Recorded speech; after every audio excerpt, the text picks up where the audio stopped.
Well, the little get-together for the WEFers in Davos wrapping up today. Spent the last 5 days trying to convince the world that they have the world's best interests in mind, and they're the smartest ones to guide us there. News website Semaphore somehow reporting that the World Economic Forum is edging away from the leftist ideas that it foists every day. It's trying to win back friends in the right. But our next guest, Larry Alex Taunton, who attended the event in Davos, says that's exactly what these globalists want you to think, that they are respectfully listening to the dissenters like Argentinian President Javier Milei or the president of the Heritage Foundation, Kevin Roberts. But in reality, they don't care about conservatives. In fact, Taunton says they didn't even care to focus on the farmer protests engulfing Europe at this very moment. The elitists have no plans on giving up their one world government agenda. And guess what? Larry joins me now to talk more about it. Good to have you back, Larry. Good to be with you, Steve. All right, so the food was terrible. That's what you said, because I asked, seriously, they talk about how farming is evil. According to most studies, farming in America causes 1.4% of all climate change greenhouse gases. And by the way, CO2 is the gas of life. I mean, can we just go to basic first grade science and understand that CO2 is the gas of life that produces food, not only on land, but in the oceans? Good Lord, Larry, this has to be simply about one thing, and that's control of the human race, because there's nothing else that explains all of this mental illness, is there?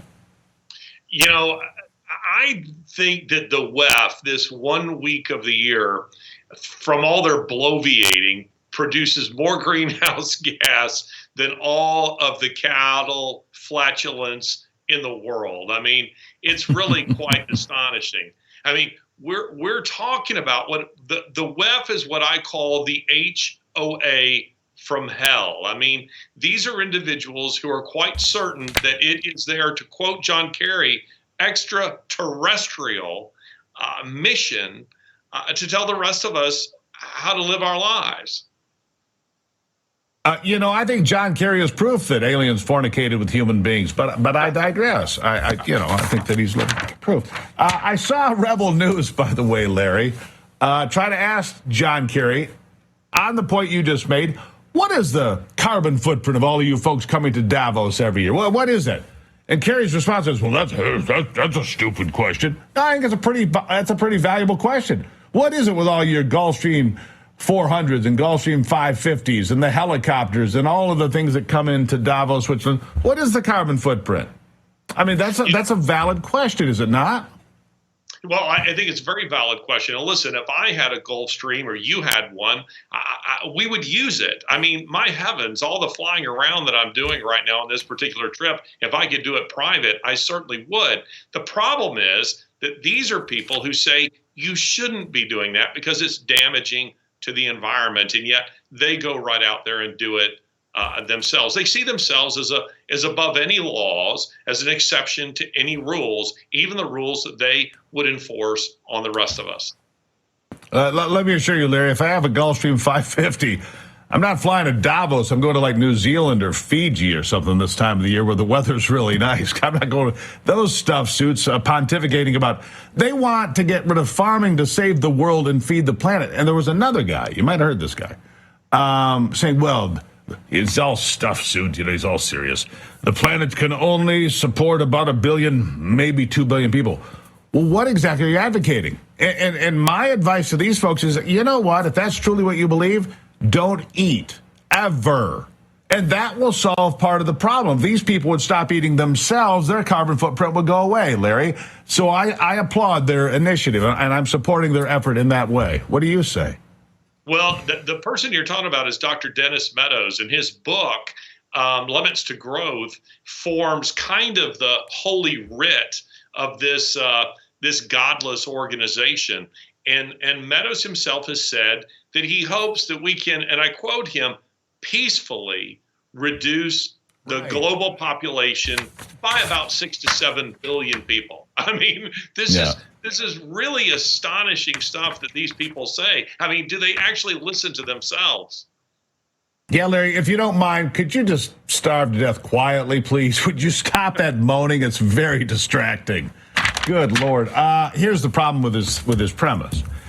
In 1985, if you grew corn and beans and you had the perfect year, the optimum year, the right amount of rain, the right amount of sunshine, the amount of bushels you produce in corn and beans would be on par with a drought year in 2023. We produce more food using less energy and less land than at any time in human history. They've been making these predictions about famine and world starvation since 1965. And so far, we feed more people, again, less energy, less land, and we use things called John Deere tractors built in America. I mean, they're wrong every step of the way, and they refuse to admit it. True. Well, they're built in India now, Steve. Come on, man, get with it. John Deere's built in India now. Some of them. But all of that said, these are people who are absolutely intoxicated with their own ideas, and they want to give the impression that they're listening to other opinions, to dissenting voices, and hence the reason that they invited Trump on one occasion. They invited Elon Musk on another, and that they invited, in this case, Javier Milei. I'm glad that he came. I'm glad that he gave them a piece of his mind, but they're really not listening. This is all just a dog and pony show. Yeah. So how do we stop it? John Kerry said it's too late. Said one politician can't stop what we're doing. He was referring to Trump, by the way. But Javier Milei, and you look at the changes politically in Italy, the changes that are coming to Germany, the changes that just happened in the Netherlands going to the right. What's going to happen to America rejecting all of this globalist nonsense? He's right. One politician can't change it. But to me, Larry, I see optimism because I see a whole world saying, whether it's South America or Europe or America saying, no, we're not doing this anymore. I'll give you the last word. Well, they see America as the keystone to the whole thing. I mean, America is what stands in their way. America on the one hand, and by the way, Russia and Putin on the other. And the only thing that Trump and Putin have in common is they're both anti-globalists. And hence the reason they're willing to fight Russia to the very last Ukrainian, and they're willing to cheat,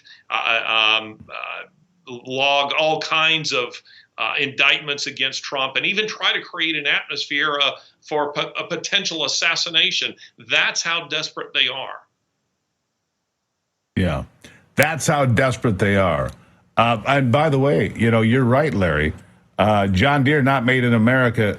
Not completely. Mexico, Brazil, Germany, Argentina, Finland, France, and India, plus some parts of the United States. That's where John Deere is made. I just had to go look. There you go. Thank you for the heads up. Learn that from appreciate it. Thank you, sir. Well, he was right. Thank you, sir. I look forward to talking to you again, Larry. You're the best. All right, coming up after the break, get ready, America. It's time to hear from you, the real Americans. That's coming up next on AVL as we dive into the mailbag and hear from you.